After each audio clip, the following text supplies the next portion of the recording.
إن الحمد لله نحمده ونستعينه من يهده الله فلا مضل له ومن يضلل فلا هادي له وأشهد أن لا إله إلا الله وحده لا شريك له وأشهد أن محمدا عبده ورسوله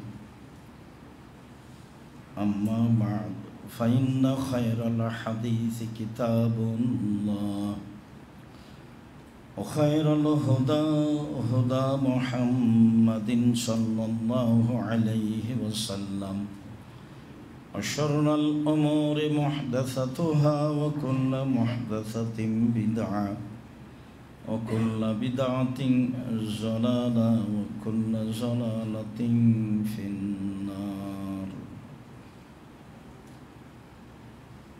أعوذ بالله من الشيطان الرجيم. وإذا قرئ القرآن فاستمعوا له وأنصتوا لعلكم ترحمون. عن أبي هريرة رضي الله تعالى عنه قال قال رسول الله صلى الله عليه وسلم جعل الإمام ليؤتم به فإذا كبر فكبروا وإذا قرأ فأنصتوا. رواه أبو داود والنسائي والترمذي بسند صحيح. عن عبادة بن الصامت رضي الله تعالى عنه قال قال رسول الله صلى الله عليه وسلم لا صلاة لمن لم يقرأ بفاتحة الكتاب. رواه البخاري মুসলিম। সম্মানিত জুমার খুতবায় উপস্থিত দ্বীনি মুসলিম ভাই ও বোন, প্রশংসা আল্লাহর জন্য, শান্তি অবতীর্ণ হোক আল্লাহর রাসূলের উপর সাল্লাল্লাহু আলাইহি ওয়াসাল্লাম। আমাদের বিগত খুতবা অনুযায়ী আজকের জুমার খুতবা হচ্ছে তাকবীরে তাহরিমার পরে সানা পড়েছি, তারপরে আমাদের জরুরি কর্তব্য হচ্ছে কিরাত, সূরা ফাতিহা ও অন্যান্য সূরা। আজকে আমাদের বক্তব্যের বিষয়বস্তু হচ্ছে সূরা ফাতিহা ও অন্যান্য সূরা পড়া। এ ব্যাপারে আল্লাহ তাআলা বলেন ওয়াইদা কুরিয়াল কুরআনু ফাসতামিউ লাহু ওয়া আনসিতু লাআল্লাকুম তুরহামুন। যখন তোমাদের সামনে কোরআন মাজিদ পড়া হবে, তিলাওয়াত করা হবে, তখন তোমরা মনোযোগ সহকারে কান লাগিয়ে শোনো, তাহলে তোমাদের প্রতি আল্লাহর পক্ষ থেকে দয়া হবে, তাহলে তোমাদের উপরে আল্লাহর পক্ষ থেকে দয়া করা হবে। এই কথা আল্লাহ তাআলা বলেন। তিনি বলেন তোমাদের সামনে যখন কোরআন তেলাওয়াত হবে তখন তোমরা মনোযোগ সহকারে কান লাগিয়ে চুপ করে শোনো, তোমাদের প্রতি দয়া করা হবে। অত্র আয়াতে কোরআন তেলাওয়াত করলে শুনতে হবে বলে আল্লাহ তাআলা আদেশ করেন। অত্র আয়াতটি আমরা ইমামের পিছনে সূরা ফাতিহা পড়ি তখন প্রযোজ্য কি না। আবু হুরায়রা রাদিয়াল্লাহু তাআলা আনহু বলেন রাসূল সাল্লাল্লাহু আলাইহি ওয়াসাল্লাম বলেছেন ইন্নামা জুইলাল ইমামু লিইউতাম্মা বিহি। ইমাম নির্ধারণ করা হয় তাকে অনুসরণের জন্য। ফাইদা কাব্বারা ফাকাব্বিরু। যখন ইমাম আল্লাহু আকবার বলেন তখন তোমরা আল্লাহু আকবার বলো। ওয়াইদা কারা ফানসিতু। আর যখন ইমাম তেলাওয়াত করবে তখন তোমরা চুপ থাকো। এ ব্যাপারে বর্ণনা মুসলিমেও রয়েছে। অত্র হাদিসটি আবু দাউদ, নাসাই, তিরমিজিতে রয়েছে সহিহ সূত্রে।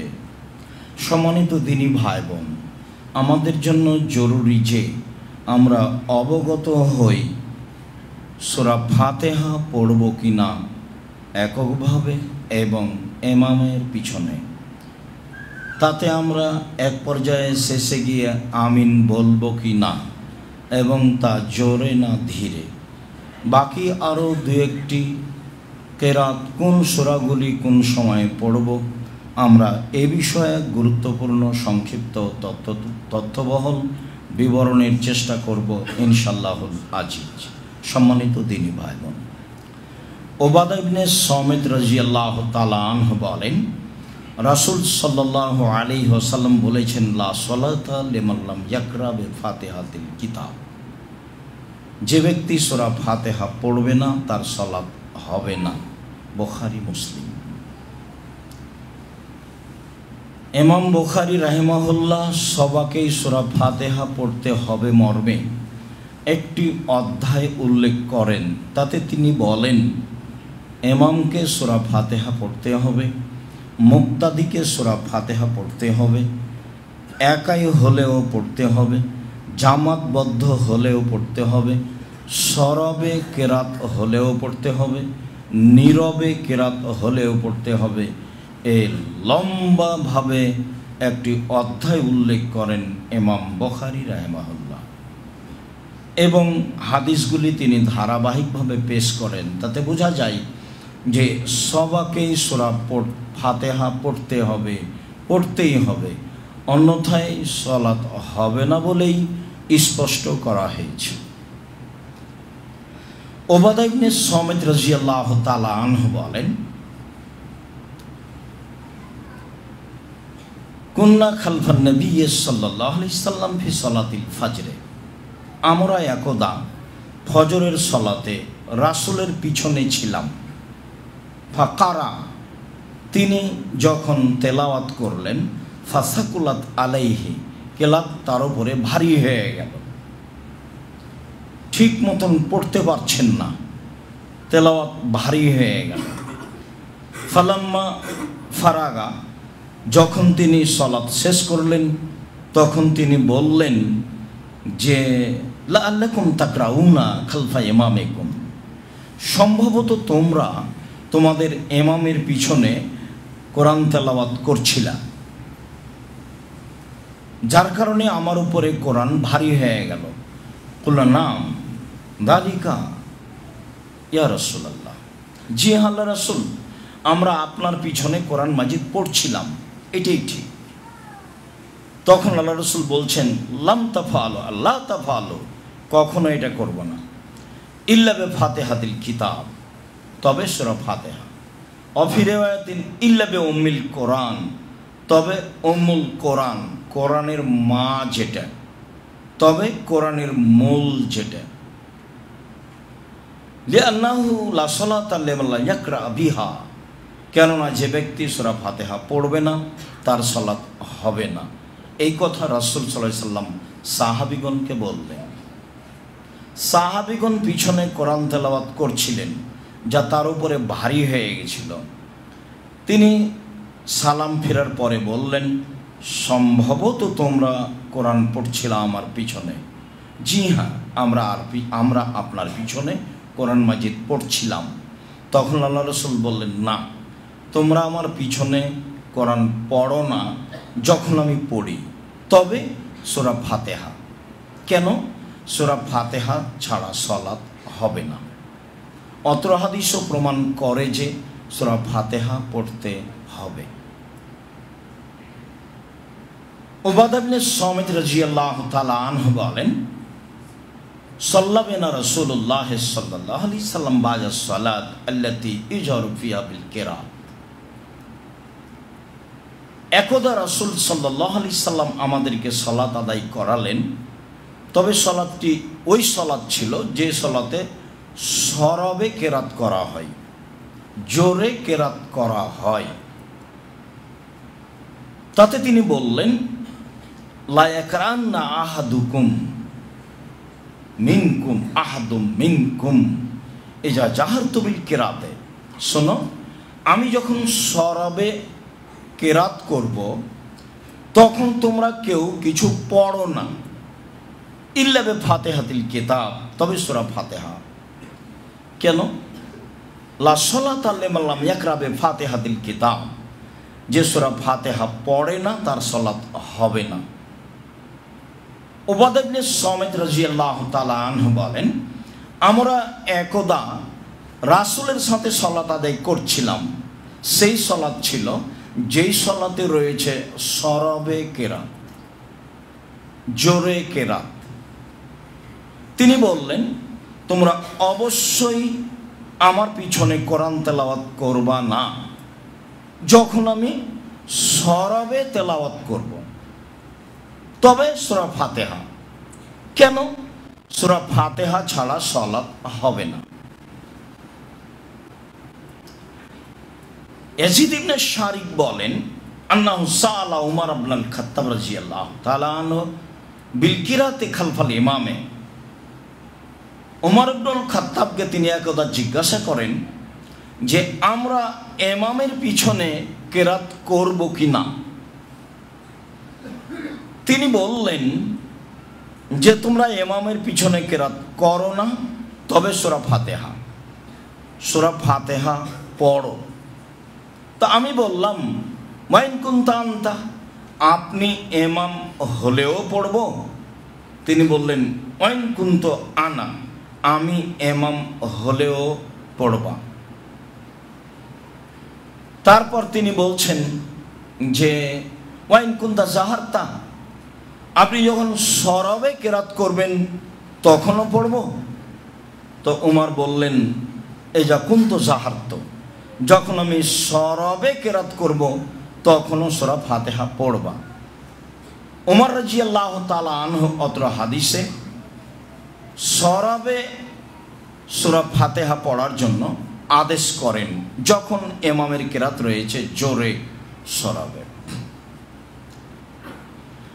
জাবির রাদিয়াল্লাহু তাআলা আনহু বলেন, কুন্না নাকরাউ ফি যুহরি ওয়াল আসরি খালফাল ইমামে, আমরা ইমামের পিছনে জোহর আসর সালাত আদায় করতাম। আমরা ইমামের পিছনে জোহর আসর সালাত আদায় করতাম, তাতে আমরা পড়তাম ফি রাকাতানিল উলায়াইনি বে ফাতিহাতিল কিতাব ওয়া সূরাতিন, সূরা ফাতিহা পড়তাম, তার সাথে অন্য সূরা পড়তাম জোহরে ও আসরে। অতীতের বিগত হাদিসগুলিতে প্রমাণ হলো যে সরবে কেরাত হলে শুধু সূরা ফাতিহা, জোরে কেরাত হলে শুধু সূরা ফাতিহা।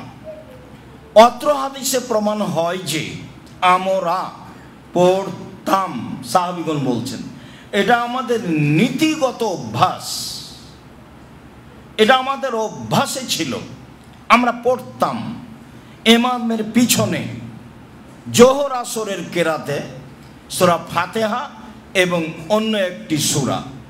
তাহলে যখন ইমাম নীরবে রয়েছেন তখন সাহাবীগণ সূরা ফাতিহা ছাড়াও অন্য সূরা পড়তেন।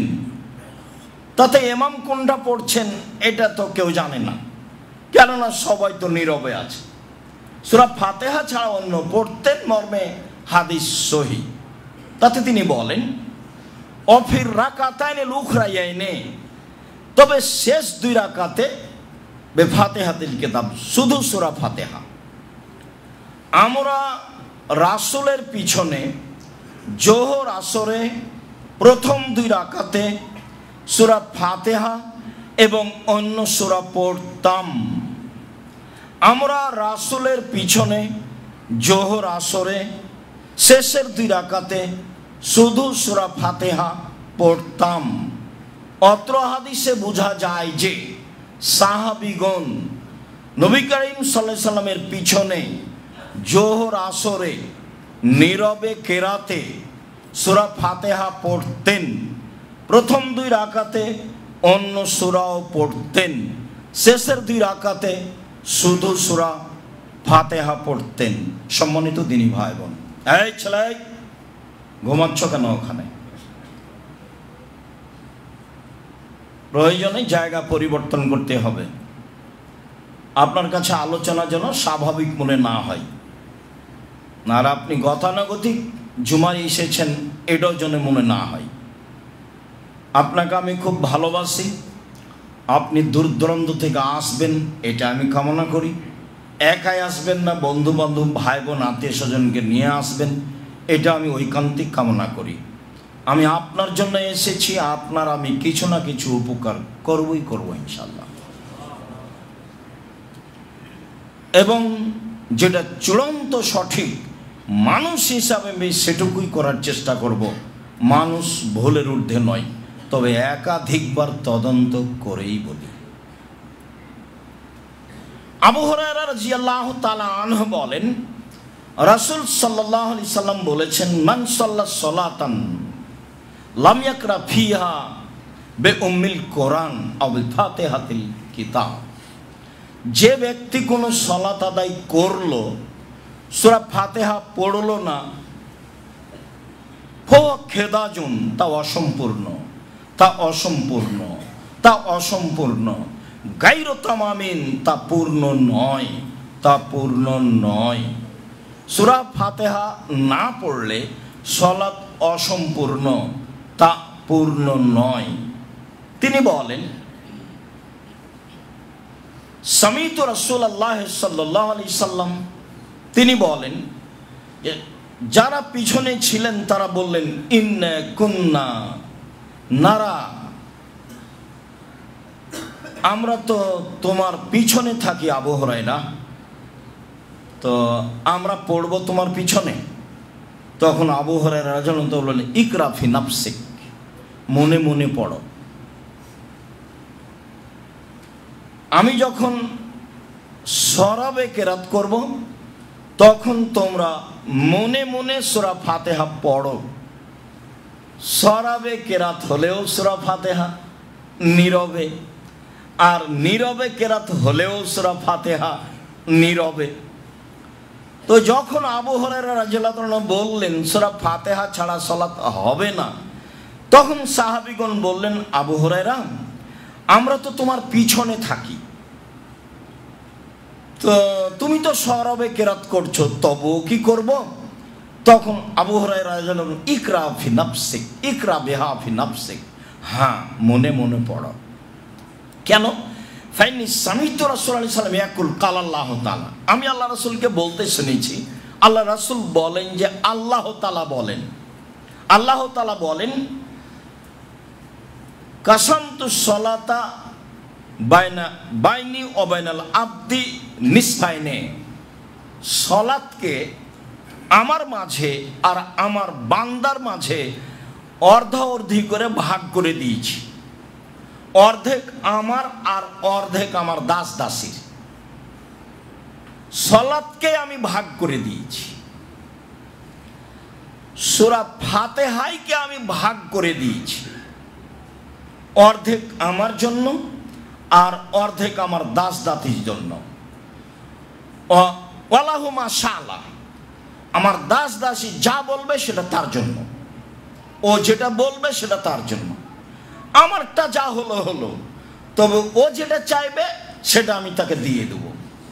তাহলে এবার শুরু হোক। আল্লাহ তাআলা বলেন, কাল আল্লাহ তাআলা ওয়া ইদা কালাল আবদু আলহামদুলিল্লাহি রাব্বিল আলামিন, সূরা ফাতিহা শুরু হলো। যখন কোনো দাস দাসী বলে আলহামদুলিল্লাহি রাব্বিল আলামিন, বিশ্বজগতের প্রতিপালকের প্রশংসা, কাল আল্লাহ তাআলা হামিদানি আবদি, আমার দাস দাসী আমার প্রশংসা করলো। এখন চলছে আল্লাহ। যখন কোনো মানুষ বলে আলহামদুলিল্লাহি রাব্বিল আলামিন, তখন আল্লাহ তাআলা বলেন, আমার বান্দা আমার দাস দাসী আমার প্রশংসা করলো। ভালো কথা। ওয়াইজা কারা আর রহমানির রাহিম, কাল আল্লাহ তাআলা, যখন বান্দা পড়ে আর রহমানির রাহিম, পরম দাতা দয়ালু আল্লাহ, তখন আল্লাহ তাআলা বলেন, আসনা আলাইয়া আবদি, আমার দাস দাসী আমার প্রশংসা করেছে যথাযথভাবে। আমি তো রহমান, আমি তো রাহিম। আমার দাস দাসী আমার প্রশংসা করেছে যথাযথভাবে।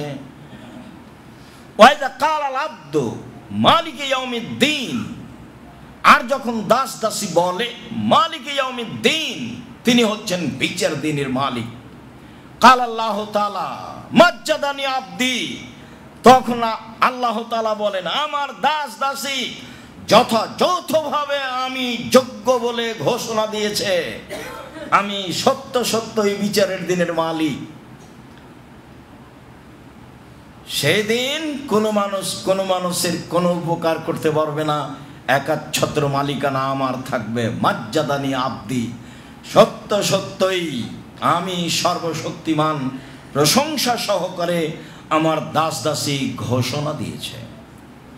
ওয়াইদা কালাল আব্দু ইয়াকা না'বুদু ওয়া ইয়াকা নাস্তাঈন, যখন আমার দাস দাসী বলে একমাত্র তোমারই ইবাদত করি, একমাত্র তোমার নিকটেই সাহায্য চাই, কাল আল্লাহ তাআলা, তখন আল্লাহ তাআলা বলেন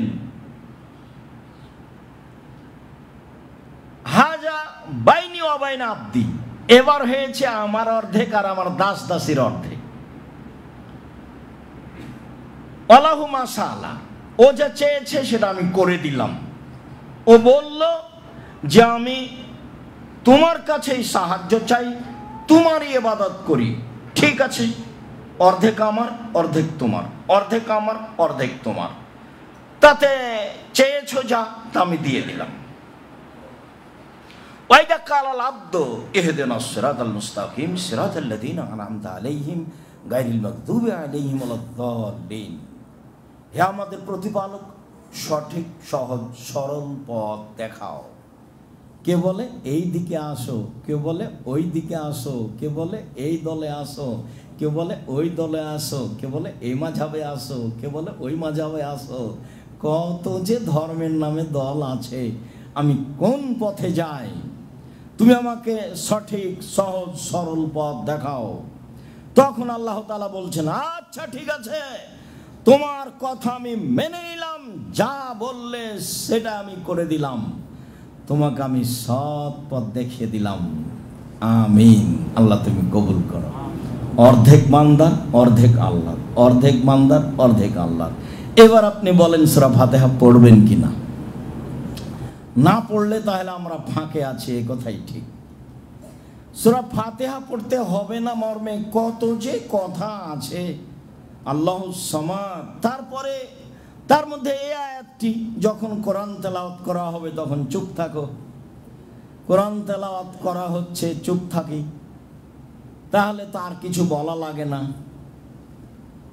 সব জায়গাতেই চুপ থাকা লাগে। পৃথিবীর কোনো বিদ্বান, কোনো ইমাম, কোনো মুহাদ্দিস সূরা ফাতিহা পড়তে হবে না মর্মে আয়াতটি পেশ করেননি। পৃথিবীর কোনো মুফাসসির একবারে সেই কাল থেকে এই কাল পর্যন্ত সূরা ফাতিহা পড়তে হবে না মর্মে অত্র আয়াতটি পেশ করেনি। অথচ আমরা ঠিকই সমাজে এক শ্রেণীর দ্বীনী ভাইদের নিকট থেকে শুনতে পাচ্ছি যে সূরা ফাতিহা পড়তে হবে না মর্মে এই আয়াত। যদি এইভাবে ব্যবহার করা হয় তাহলে অত্র আয়াতের সাথে অন্যায় আচরণ করা হচ্ছে মর্মেই আমরা পূর্ণ অবগত। আর যা বলছিলাম প্রায় সব বুখারী, মুসলিম, আবু দাউদ, নাসাই, তিরমিজি, সব সহিহ হাদিস। সবাইকেই সূরা ফাতিহা পড়তে হবে, জরুরি। আর না পড়ার ব্যাপারে অবাক হবেন আপনি, এত জাল জয়ীফ হাদিস বলা আছে মানুষের বানানো। দু একটা শোনাই। মান কারা খালফাল ইমামে মলিয়া ফুহ নারান, কেউ যদি ইমামের পিছনে সূরা ফাতিহা পড়ে তাহলে তার মুখটা আগুনে পূর্ণ করে দেওয়া হোক, আগুন মুখে ঢুকে দেওয়া। আর একটা বর্ণনা আছে, ওমান কারা খালফাল ইমামে ফাকাদ আখতা আনিল ফিতরা, কেউ যদি ইমামের পিছনে সূরা ফাতিহা পড়ে তাহলে ইসলাম থেকে বের হয়ে গেল। আরেকটা জাল হাদিস আছে, মান কারা খালফাল ইমামে ফালা সালাত লাহু, কেউ যদি ইমামের পিছনে সূরা ফাতিহা পড়ে তাহলে তার সালাত হবে না, মানে মুখামুখি উল্টা উল্টি। ওদিকে বুখারী মুসলিমের হাদিস সূরা ফাতিহা ছাড়া সালাত হবেই না, আর এখানে জাল মানুষের বানানো হাদিস, জয়ীফ হাদিস, যে সূরা ফাতিহা না পড়লে সালাত হবে না, কঠিন ব্যাপার। আর একটা ওয়াদিত্ত আন্নাল্লাযী ইয়াকরাউ খালফাল ইমামে ফিহি হাজারুন, আমি চাই কেউ যদি ইমামের পিছনে সূরা ফাতিহা পড়ে তাহলে মুখখানে একবার পাথর ছুঁড়ে মারি।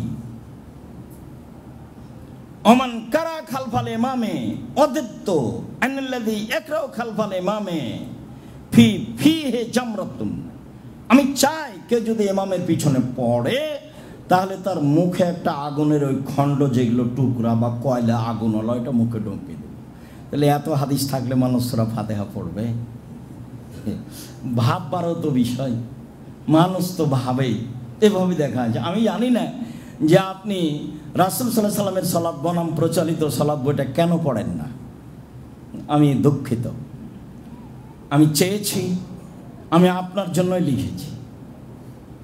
আপনি ছাড়া অন্য কেউ পড়বে, অন্য ভাষীরা পড়বে, ভাষা তো বাংলাতে লেখা আছে, তো ওই উর্দু ভাষী পড়বে, ফার্সি ভাষার লোক পড়বে, বাংলা ভাষার লোক পড়বে। আপনি যদি কোনো দিন অন্য ভাষায় ভাষান্তর করেন, আমি তো চাঁপাইনবাবগঞ্জের মানুষ, যা লিখেছি চাঁপাইনবাবগঞ্জের ভাষাতে লিখেছি। 1 বছর চেষ্টা করেছিলাম দোয়ার বইটা নিয়ে যে ভালো করে সুন্দর করে পেশ করব আপনাদের সামনে।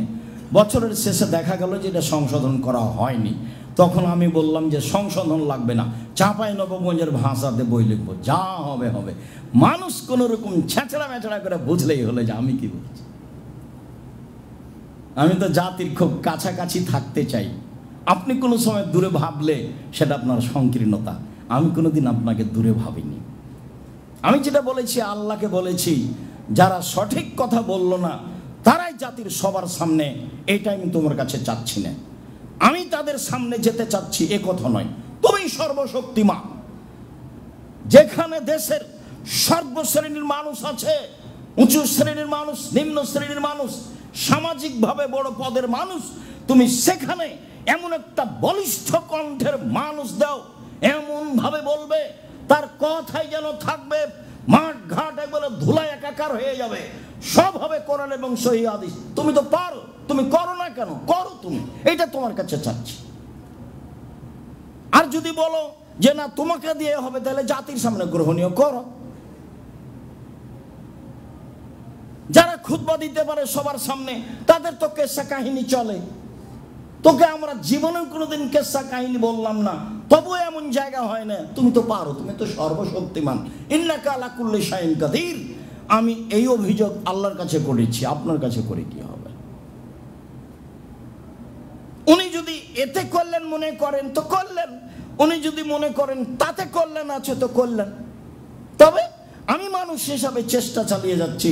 সম্মানিত দিনী ভাই বোন, ধর্মের ব্যাপারে আপনার সামান্যতম ক্ষতি করব এরকম কোনো লক্ষ্য উদ্দেশ্য নিয়ে জাতির সামনে দাঁড়াইনি, কোনো দিন না। আপনার সাথে আছি, মুখে কলমে মিডিয়ায় থাকবো ইনশাআল্লাহ। সম্মানিত দিনী ভাই বোন, সূরা ফাতিহা শেষে আমিন।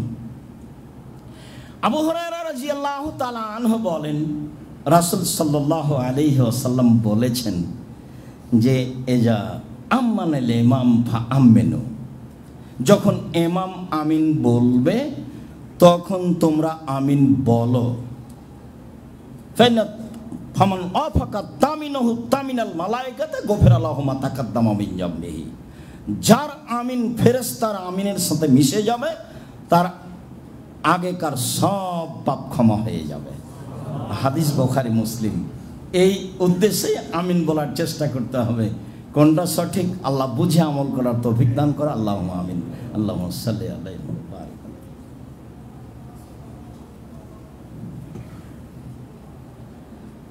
আবু হুরায়রা রাদিয়াল্লাহু তাআলা আনহু বলেন, রাসূল সাল্লাল্লাহু আলাইহি ওয়াসাল্লাম বলেছেন, ইযা কালাল ইমামু গায়রিল মাগযুবি আলাইহিম ওয়ালাদ-দাল্লিন ফাকুলু আমিন।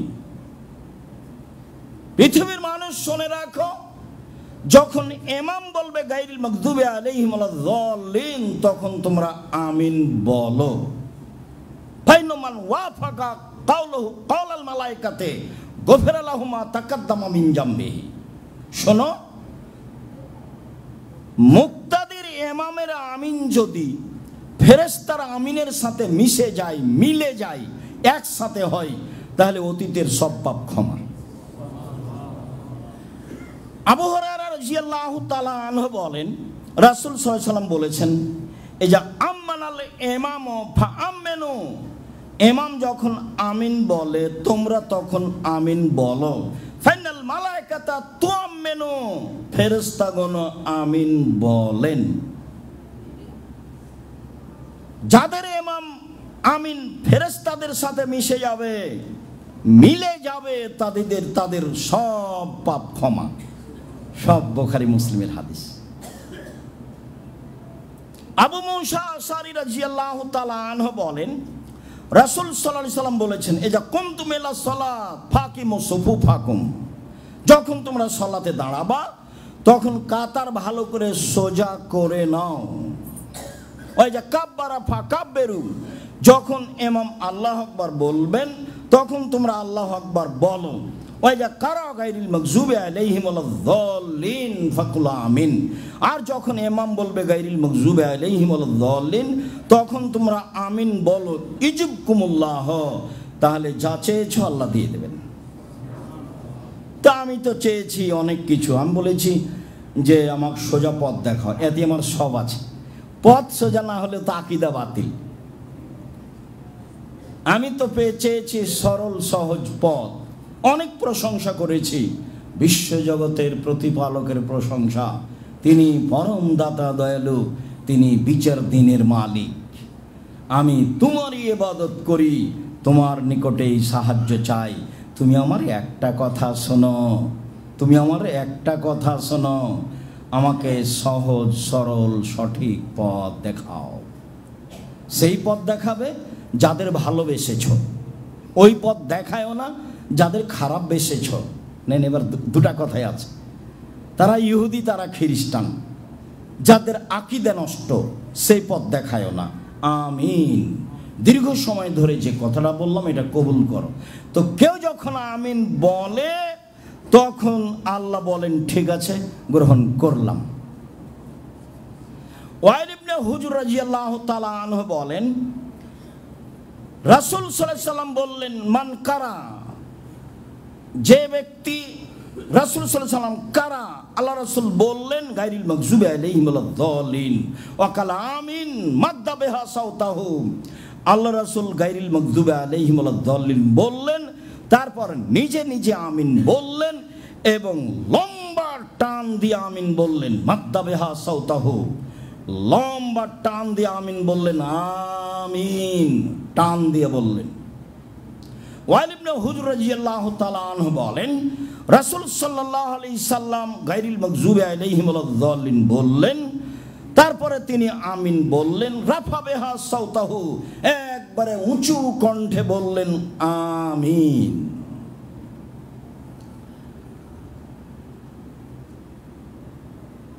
আয়েশা রাদিয়াল্লাহু তাআলা আনহা বলেন, হাসাদাত আলাইকুম আও হাসাদাতকুমুল ইয়াহুদ মা হাসাদাতকুম আলা শাইইন, ইহুদিরা খ্রিস্টানেরা তোমাদের দুইটা বিষয়ে হিংসা করে, আর কোনো বিষয়ে হিংসা করে না। একটা হলো আলা সালামে ও তামিনে, যখন তোমরা পরস্পর সালাম বিনিময় করো তখন তাদের খুব খারাপ লাগে, তারা এই কণ্ঠ ঘৃণা করে। আর যখন আমিন বলো তখন তাদের খুব খারাপ লাগে, তারা এই আমিন বলা অপছন্দ করে, ঘৃণা করে। এটা হলো ইহুদিদের গতি। ইমাম বুখারী বলছেন, বাবু জাহরিল ইমাম বিতামিন, ইমাম বুখারীর অধ্যায় আমিন জোরে বলার অধ্যায়। ইমামকে আমিন জোরে বলতে হবে মর্মে ইমাম বুখারী একটি অধ্যায় উল্লেখ করেন। তাতে তিনি বলেন, আম্মা আমানা আব্দুল্লাহ ইবনে জুবায়ের ওমান ওয়ারাহু, আব্দুল্লাহ ইবনে জুবায়ের বিশিষ্ট সাহাবী আমিন বলেছিলেন, তার পিছনে যারা ছিল তারা আমিন বলেছিলেন। হাত্তা লিল মসজিদে লাজ্জাতান, এমন ভাবে আমিন বলল যে আমিনের শব্দে মসজিদ একবারে গম গম করে শব্দ দেখা দিল। আপনি পড়েন, বই লেখা আছে, বুখারী পড়েন। যদি সলাতুর রাসূলে খুব একটা ভালো না লাগে তো বুখারী পড়েন। যারা বুখারী পড়ায় ভারত বাংলাদেশ পাকিস্তানে, তাদের খুব মান মর্যাদা, সব প্রতিষ্ঠানে সবাই তাদের কাছে নত হয়ে যায়, তাদেরকে খুব সম্মান দেয়। তো বুখারী পড়ালে সম্মান পাওয়া যায়, বুখারী মানলে সম্মান পাওয়া যায় না, পাওয়ার তো কথা। ইমাম বুখারী জোরে আমিন বলতে হবে তার বাপ বিষয় উল্লেখ করেছেন এবং বলছেন, সাহাবী থেকে পেশ করে বলছেন যে আমিনের কণ্ঠে মসজিদ গম গম করে শব্দ করে উঠত। সম্মানিত দিনী ভাই বোন, বিষয়টি বিবেচনা করবেন বলে আমি আন্তরিকভাবে আপনাকে অনুরোধ জানাচ্ছি। যদি এটাই সিদ্ধান্ত হয় তাহলে আপনাকে আমিন বলতে হবে জোরে, এই কথাই ঠিক। সুলি হবে না ফাঁসি হবে সেটা পরের কথা। ওয়াইল ইবনে হুজর বলছেন যে কারা গায়রিল মাগযুবি আলাইহিম ওয়ালাদ-দালিন ফাকালা আমিন খাফাজা বিহা সাওতাহু। ওয়াইল ইবনে হুজর গায়রিল মাগযুবি আলাইহিম ওয়ালাদ-দালিন বললেন, আমিন বললেন, কণ্ঠ নিচু ছিল। কণ্ঠ নিচু ছিল এই মর্মে আবু দাউদে একটা, নাসাইতে একটা, তিরমিজিতে একটা, 3টে হাদিস আছে, 3টাই জয়ীফ। তাতে নীরবে নয়, চুপে নয়, কণ্ঠ ছিল তো নিচু ছিল। আমিন, একটা কিছু হবে, তবু হাদিস জয়ীফ। চুপের তো কোনো প্রশ্নই আসে না, নীরবের তো কোনো প্রশ্নই আসে না। তল্লাশি চালান, কেন চালায় না? মাছ দিয়ে ভাত খাই, কাঁটা ফেলে খাই, ঠিকই তো বুদ্ধি আছে, কাঁটা সহ খায় না। একটু ধর্ম মানবো তো একটু বিবেচনা করে মানবো না, এটা কেমন হলো? আল্লাহ তাআলা বলছেন, ফাসআলু আহলা যিকরি ইন কুনতুম লা তা'লামুন বিল বায়িনাতি ওয়াজ-যুবুর। জানা মানুষের নিকটে জানো প্রমাণ সহকারে। বক্তৃতার জগতই এমন একটা জগৎ যেখানে বিদ্যা লাগে না। আমিও খুব অবাক হই যে আজও একটা হাই স্কুলের হেডমাস্টার ইন্টার পাস না করলে তাকে ঘন্টা পিয়ন হিসাবে নেবে না, অথচ ম্যাট্রিক পাস করা লাগে না, ঘন্টা মারার জন্য লাগে। একটা হুঁশিয়ার ছেলেই তো ঘন্টা মারতে পারবে যে পড়াশোনা জানে না। আর এক গ্লাস পানি নিয়ে যেয়ে দিতে হবে, এই ঘরে ওই ঘরে একটু কাগজ আগিয়ে দিতে হবে, এই তো। তারপরে উনি শিক্ষিত মানুষ ছাড়া নেবেন না। আর বক্তৃতার জগৎ এক অবাক জগৎ, যে যার থুথির জোর সেই বক্তা। জাতির সামনে দাঁড়িয়ে বলছে মানে কি, বলতেই অবাক লাগে শুনে, মনে হচ্ছে এবারে কান ফেটে যাবে, চোখ জুয়ে হয়ে আসবে, নিচু হয়ে আসবে, এত কণ্ঠ। অবাক হবেন, শরীয়ত যা কিছু বিকৃত করা হয়েছে সব আরবি ভাষায় করা হয়েছে। সঠিক বলাও যেমন জটিল, সঠিক মানাও তেমন কঠিন। দীর্ঘ 90 সাল থেকে বলে আসছি, সঠিক বলাও যেমন কঠিন, সঠিক মানাও তেমন কঠিন। সঠিক বলা কঠিন কেন? পুরো শরীয়ত আরবি ভাষায় লেখা আছে। যত জাল হাদিস আছে হাজার হাজার, প্রায় 3 লক্ষ জাল হাদিস আছে। আমার কাছে আছে 10,000-এর বেশি। 90 সাল থেকে বলছি, একদিনে তো দেখতে চাইলেন না। আপনারা হিসাব করে আছে, বাসায় আছে, এখানে নিয়ে এসে একসাথে রাখবো সময় ইনশাআল্লাহ, যাতে করে আপনারা অন্তত দেখতে পান যে হ্যাঁ এটা হলো জাল হাদিসের কথা। আলবানী রাহিমাহুল্লাহ সিরিয়াল দিয়েছে, আমি তার সুবিধায় সিরিয়ালটা আপনাকে বলি।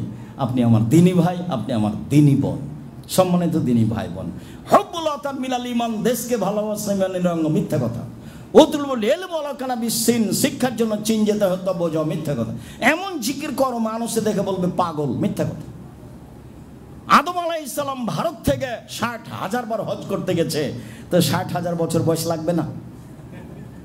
আর কিভাবে তিনি ভারত থেকে গেলেন হজ করতে? কে যে বলছে কি, আল্লাহ সমান। এরই নাম বক্তৃতার জগৎ। বক্তৃতার জগৎ আসলে বিদ্যা লাগে না, যার কারণে বলেছি। আমি বলি না আমার তদন্ত চূড়ান্ত, এই কথা আমি বলিনি। আমি বলেছি আমার তদন্তে শতকরা 95 জন বক্তা মিথ্যুক, আমার তদন্তে শতকরা 98 জন মুফাসসির মিথ্যুক, ধর্মের নামে মিথ্যার আশ্রয় নিয়ে জাতির সামনে দাঁড়াচ্ছে। সম্মানিত দিনী ভাই বোন, একাধিক সহিহ হাদিস দ্বারা প্রমাণিত হয় যে রাসূল সাল্লাল্লাহু আলাইহি সাল্লাম ফজরের সালাতের ফরজ 2 রাকাতে সূরা ইখলাস এবং সূরা কাফিরুন পড়তেন। সূরা কাফিরুন এবং সূরা ইখলাস পড়তেন। সহিহ হাদিস দ্বারা প্রমাণিত হয় যে রাসূল সাল্লাল্লাহু আলাইহি সাল্লাম ফজরের 2 রাকাত সালাতে সূরা ফালাক এবং সূরা নাস পড়তেন। এই দুটোতেই যথেষ্ট, ওই দুটোতেই যথেষ্ট। সহিহ হাদিস দ্বারা প্রমাণিত হয় যে রাসূল সাল্লাল্লাহু আলাইহি সাল্লাম ফজরের 2 রাকাতের 2 রাকাতেই সূরা জিলজাল পড়েছিলেন। প্রথম রাকাতও জিলজাল, পরের রাকাতও জিলজাল। আবু হুরায়রা রাদিয়াল্লাহু তাআলা আনহু বলেন, ইয়াকরাউন নবী সাল্লাল্লাহু আলাইহি সাল্লাম ফিল মাগরিব কিসার আল মুফাসসাল। রাসূল সাল্লাল্লাহু আলাইহি সাল্লাম মাগরিবের সালাতে পড়তেন সূরা বাইয়ানা থেকে নাস পর্যন্ত। মুখস্থ নাই নাকি আপনার? নেই কেন? নেই কেন? 3 মাসের মধ্যে আপনাকে কোরআন পড়া শিখতে হবে, শিখতেই হবে। অলসতায় দিন কাটে কেন? আপনি আমার দিনী ভাই, আপনি আমার দিনী বোন, কেন দিন কাটে? অন্তত 30তম পারা কোরআন মাজিদ মুখস্থ নাই কেন? মুখস্থ থাকতেই হবে। আপনি বৃদ্ধ মানুষ হলে কি হবে? এই মাঠে থাকতে হবে। দিনের 24 ঘন্টার একটা সময় বের করে মুখস্থ করে রাখতে হবে। সূরা বাইয়ানা, লাম ইয়াকুনিল্লাযীনা কাফারু মিন আহলিল কিতাব ওয়াল মুশরিকিনা মুনফাক্কিনা হাত্তা তাতিয়াহুমুল বাইয়িনা। এখান থেকে নাস পর্যন্ত মাগরিবের সালাতে পড়তেন। এর কমবেশি আছে, তবে এটা স্বাভাবিক নিয়ম। অফিল এশায়ে ওয়াসাতাল মুফাসসিল, আর এশার সালাতে সূরা বুরুজ থেকে নিয়ে বাইয়ানা পর্যন্ত পড়তেন। এইটা ওইটা মাঝে মধ্যে এইটা সেটা। অফিল ফাজরে তিওয়ালে মুফাসসাল, ফজরের সালাতে সূরা হুজরাত থেকে নিয়ে বুরুজ পর্যন্ত পড়তেন। তাহলে এতক্ষণ পর্যন্ত বলে আসলাম যে রাসূল সাল্লাল্লাহু আলাইহি সাল্লাম ফজরের 2 রাকাতে সূরা কাফিরুন পড়েছেন 1 রাকাতে, আর সূরা ইখলাস পড়েছেন 1 রাকাতে। তাহলে কোন দিন একবার বললাম যে রাসূল সাল্লাল্লাহু আলাইহি সাল্লাম ফজরের প্রথম রাকাতে পড়েছেন সূরা ফালাক, আর দ্বিতীয় রাকাতে পড়েছেন সূরা নাস। তাহলে কোন দিন একবার বললাম যে রাসূল সাল্লাল্লাহু আলাইহি সাল্লাম পড়েছেন ফজরের 2 রাকাতে জিলজাল।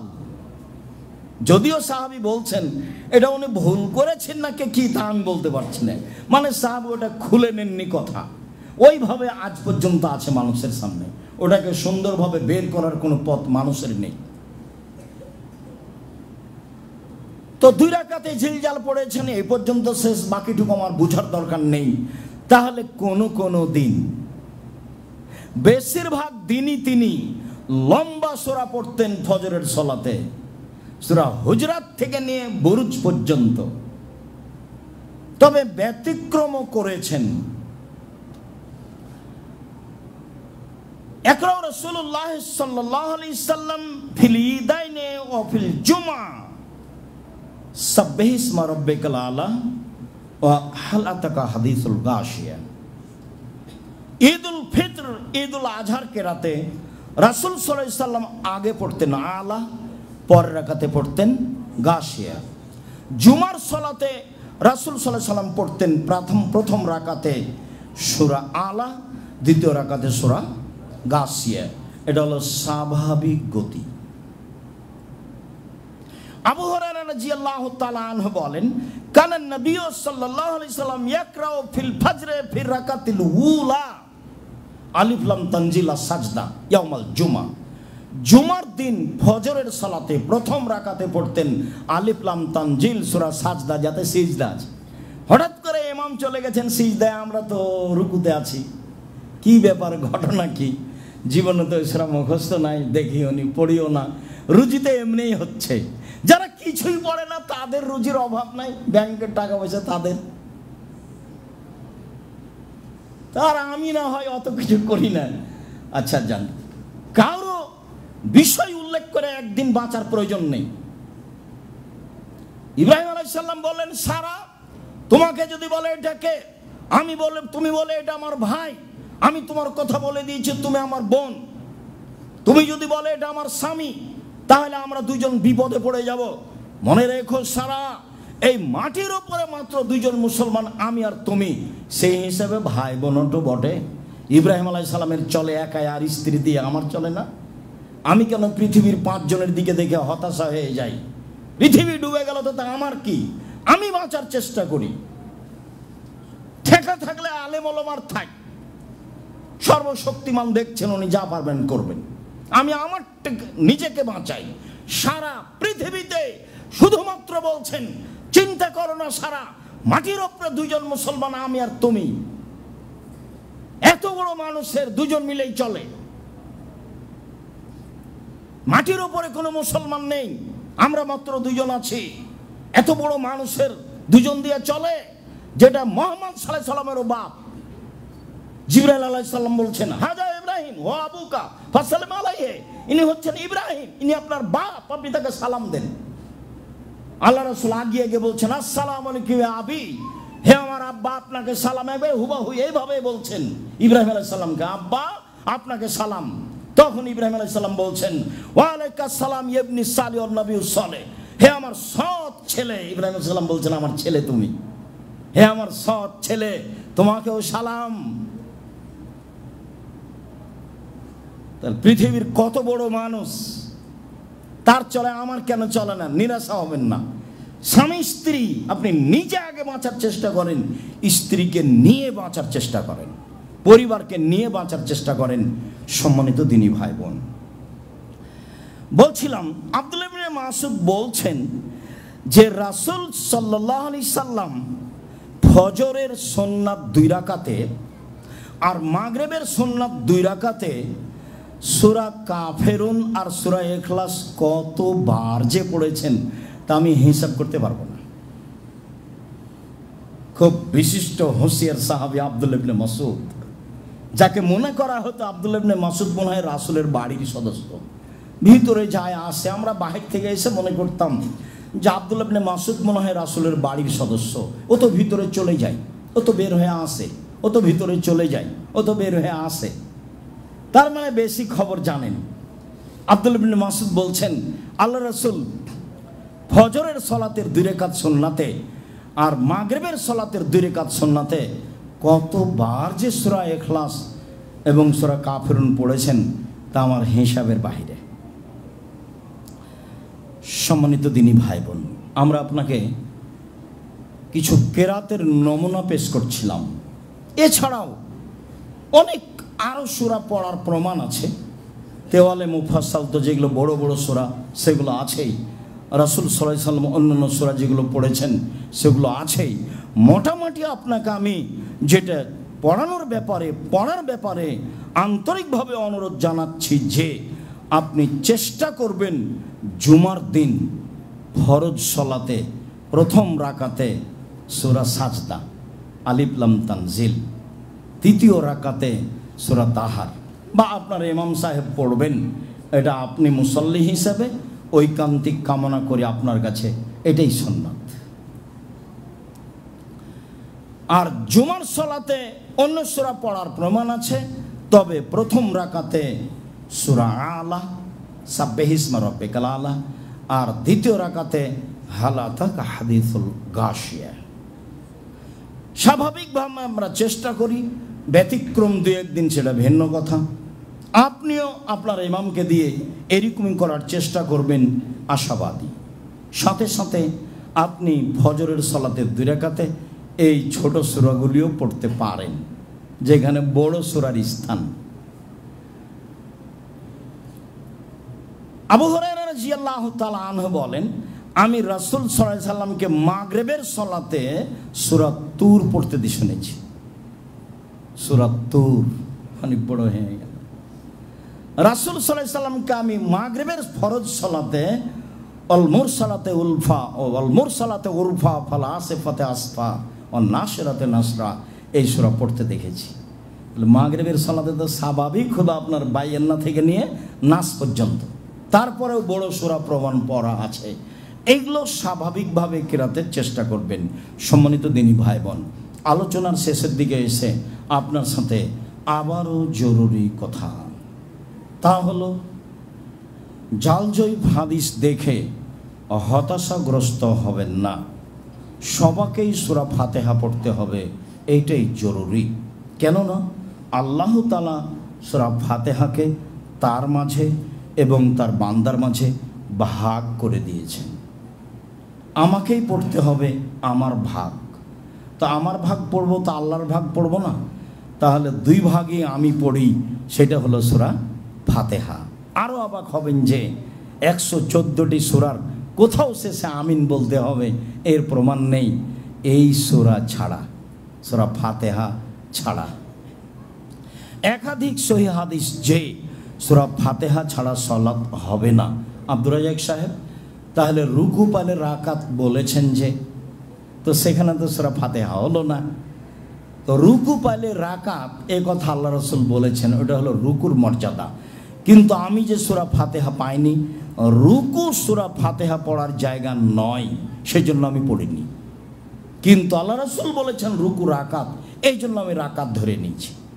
তিনি সিজদাকে কিছু ধরেননি। ইমামের ইমামতি চলাকালীন আমি এসে প্রবেশ করেছি কাতারে, তখন তিনি সিজদায় ছিলেন, ওটুকু আমি কিছু ধরতে পাবো না। তবে যদি তিনি রুকুতে পান তাকে ইমামকে, তাহলে আপনি এক রাকাত ধরে নেবেন। এটা হলো রাকাতের মান।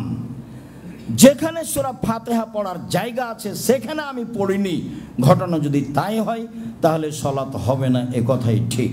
আব্দুর রাজ্জাক সাহেব, ভারত বাংলাদেশ পাকিস্তানের শতকরা 95 জন মানুষ ইমামের পিছনে সূরা ফাতিহা পড়ে না, তাহলে কি তাদের সালাত হয় না? এই কথার উত্তর এত শক্তভাবে দিতে গেলে আপনিও কষ্ট পাবেন। আপনি রাসূল সাল্লাল্লাহু আলাইহি সাল্লামের কথায় চলে আসেন। রাসূল সাল্লাল্লাহু আলাইহি সাল্লাম বলেছেন সূরা ফাতিহা না পড়লে সালাত হবে না, তাহলে আপনিও বাঁচেন আমিও বাঁচি। রাসূল সাল্লাল্লাহু আলাইহি সাল্লাম বলেছেন লা সালাতা লিমান লাম ইয়াকরা বিফাতিহাল কিতাব, যে সূরা ফাতিহা পড়ল না তার সালাত হবে না। অতএব সম্ভবপর আমি আপনি একাই হই, মুক্তাদি হই, ইমাম হই, জামাতবদ্ধ হই, সরাবে হোক নীরবে হোক, সূরা ফাতিহা পড়ব, এটাই জরুরি। এটা আমরা নিজের উপরে জরুরি করে নিই। সম্মানিত দিনী ভাই বোন, তবে আমি আপনার উপরে চাপিয়ে দিইনি। কতগুলো জালজয়ীফ হাদিস আছে, সেগুলো আপনাকে আমি দেখার জন্য আবার অনুরোধ জানাচ্ছি।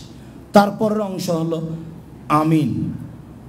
আমিন জোরেই বলতে হবে, নীরবে চুপে আমিন বলতে হবে, এরকম কোনো হাদিস নেই। ধীরে আমিন বলার 3টা জয়ীফ হাদিস আছে, আর জোরে আমিন বলার অনেক হাদিস আছে। আর আমিন যদি ফেরেশতার আমিনের সাথে মিলে যায় তাহলে অতীতের সব পাপ ক্ষমা হয়ে যাবে। কাজেই মনে রাখতে হবে, ইমাম যখন আমিন শুরু করেছে তখনই আমাকে আমিন শুরু করতে হবে। আমি যেন ইমামের আগে আমিন না বলি।